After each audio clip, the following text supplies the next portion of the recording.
We're going to take a look at a direct comparison between the RG505 and the Retroid Pocket 3 Plus for PlayStation 2 emulation. Starting with Blitz the League, straight away you can see that the RG505 is managing to deal with this better and more smoothly than the Retroid Pocket 3 Plus. The opening scene of the players running to the pitch is a lot smoother and it's a lot less jumpy than we're seeing on the Retroid Pocket 3 Plus. Now once again, as always with these direct comparisons, it is like for like. We are running a 1x resolution using an OpenGL renderer using the Ether SX2 emulator. Both of these are as set up stock on the devices. And I must say, instantly I was really surprised to see that there was any difference between the RG505 and the Retroid Pocket 3 Plus, considering how similar these devices are meant to be.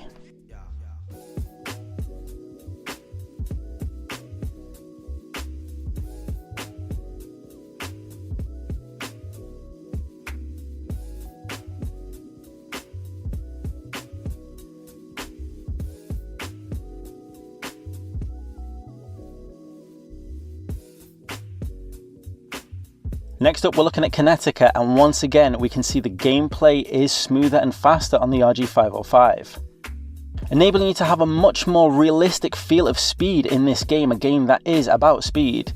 Moving about feels a lot more as you would expect it would have done on the original PlayStation 2 hardware. Even with the other races on the screen, the slowdown is a lot less on the RG505, and again, as always with these direct comparisons, you can see the frame rates in the top right hand corner.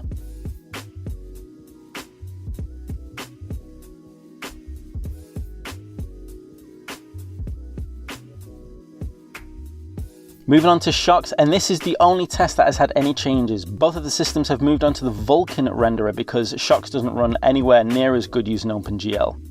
And once again, we are seeing much quicker emulation. The cars feel incredibly quick playing on the RG505. Whereas the Retroid Pocket 3 Plus, this game was really good and enjoyable with the latest upgrades. On the RG505, it feels like a completely different game. You are blisteringly fast on this.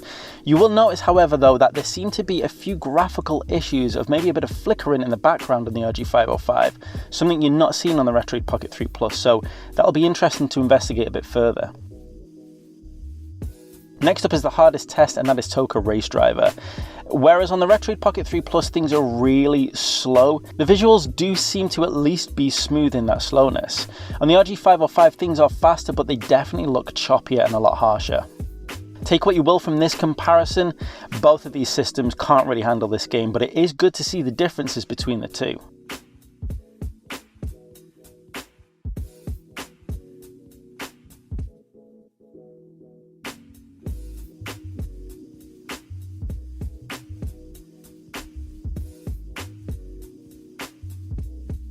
And moving on to Time Splitters 2, forgetting the difficulty that I have trying to use a sniper rifle on this, it has made me realise that I do prefer the analog stick being swapped with a D-pad on these consoles, but that's not what we're here about. You can see that both of these consoles handle this game really, really well, but the RG505 just manages to push it a little bit more, things feeling quicker, snappier, and a lot more like they should have felt originally on the PlayStation 2.